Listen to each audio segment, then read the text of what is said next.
राहत कैंप चल रहा है और जो राजस्थान गवर्नमेंट इस राहत कैंप में काम कर रही है, और मैं प्रभारी होने के नाते मेरे को हिंदी में डालना पड़ता है जो राहत आप दे रहे हैं। तो आज मैं सुबह ही पढ़ रहा था तो पंजाब के लोग कह रहे थे कि रंधावा साहब इनू पंजाबी जी करके भेजो, पंजाब की गवर्नमेंट को पता लगे कि राजस्थान की की काम हो रहे हैं। और मैंने फिर उसी टाइम अपने आदमी को कहा कि इन योजनाओं को पंजाबी में भी करो कि कहीं बातें ही करते हैं। जैसे अभी प्रधान जी ने कहा, गजेंद्र सिंह जी कह रहे हैं कि चीफ मिनिस्टर जो राजस्थान है वो रावण है। मैं उनको बता देना चाहता हूं कि कांग्रेस में रावण कोई नहीं है, सब राम भक्त हैं और कोई नहीं है। उनका नारा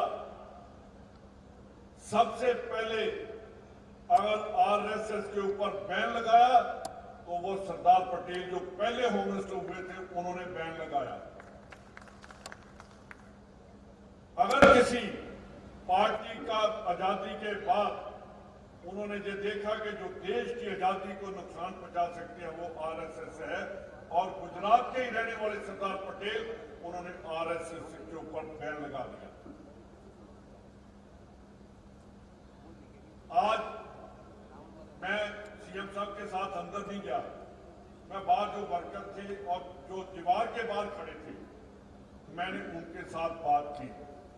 प्रभारी का काम ये नहीं होता कि स्टेज पर बैठ के लीडरों को मिल लिया।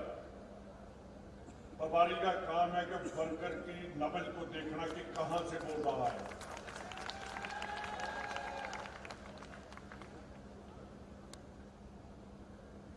जीत जाना, चीफ मिनिस्टर बन जाना ये बहुत छोटी बात है। अगर जो लीडर सेवा करता है लोग उसके पीछे जाते हैं, जो सेवा नहीं करता लोग वोट नहीं डालते। 3 बार चीफ मिनिस्टर बने हैं गहलोत साहब, 3 बार इस सेक्टर में मिनिस्टर कांग्रेस के ओहदों पर। मैं भी 4थी बार पंजाब का एमएलए बन गया हूं। मेरा परिवार कांग्रेसी बहुत बार पावर में आए। अब हमारा सभी का ये एक कर्तव्य है कि कांग्रेस को हिंदुस्तान में कैसे लेकर आना है और बीजेपी की जो गंदी नीति है उनको कैसे खत्म करना है, वो हमें एक लोगों में जाकर संदेश देना पड़ेगा। बातें एक बात मैं आपसे कहना चाहता हूं, भाइयों जो बहुत अच्छा भाषण करते हैं वो दिल के अच्छे नहीं होते। जिसका भाषण काम आता है, जो काम में विश्वास रखता है, उन लोगों के पीछे जाइए। जिनके 10-10 लाख का एक सूट है उनको पूछिए कि हिंदुस्तान में तो किसी के पास लंगोटी के लिए पैसे नहीं, आप कहां से इतना महंगा सूट लेकर पहन रहे हो। आपको याद होगा महात्मा गांधी आजादी से पहले जब यूके गए थे इंग्लैंड में, वो एक धोती और एक उनके पास लंगोटी और एक सोटी थी।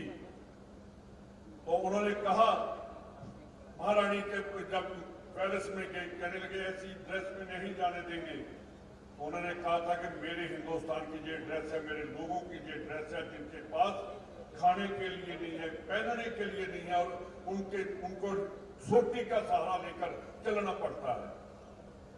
अब भी देश में इतने लोग जो खाने के लिए सरकार की तरफ देखते हैं। मोदी साहब कहते हैं 70 साल में कांग्रेस ने क्या दिया। मोदी साहब 70 साल के बाद कांग्रेस ने आपको प्राइम मिनिस्टर तक इन लोगों ने भेजा है, जमहूरियत हम लेकर आए हैं। जितनी डेवलपमेंट है वो कहते हैं कि भाई हिंदुस्तान खड़ा ही कांग्रेस ने किया है। कांग्रेस के 2 प्राइम मिनिस्टरों ने देश की खातिर अपनी शहादत दे दी। हम बॉर्डर पर बैठे हैं सभी। मैं मोदी साहब से पूछना चाहता हूं कि हर 10 दिन के बाद पाकिस्तान वाले अटैक कर देते हैं, हमारे नौजवान शहीद कर देते हैं।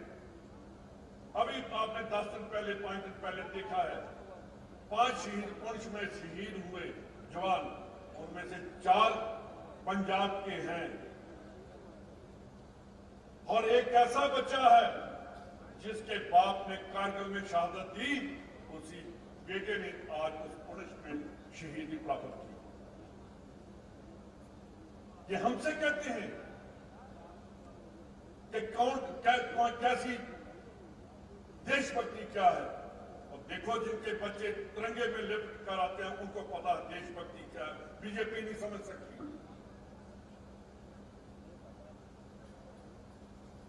बहुत जब बैठते हैं तो हम देखते हैं कि देश किस तरफ को लेकर जा रहे हैं।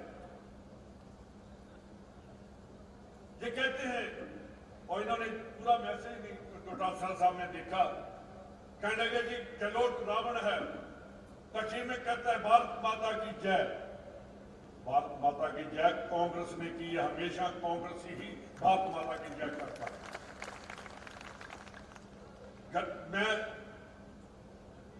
शेखावत साहब से पूछना चाहता हूं, शेखावत साहब हम दोनों स्टेज पर खड़े होकर बात करेंगे। एक माइक पर शेखावत खड़ा होगा, दूसरी पर मैं खड़ा होऊंगा, तो उनको कहूंगा बताओ कि बीजेपी के कौन कौन से लीडर ने देश के लिए कुर्बानी दी है। एक भी नहीं खड़ा हो सकता।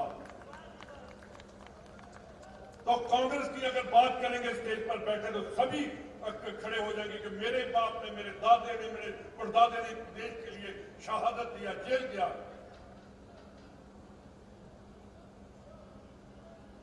बहुत सारी मेरी बहनें बैठी हैं।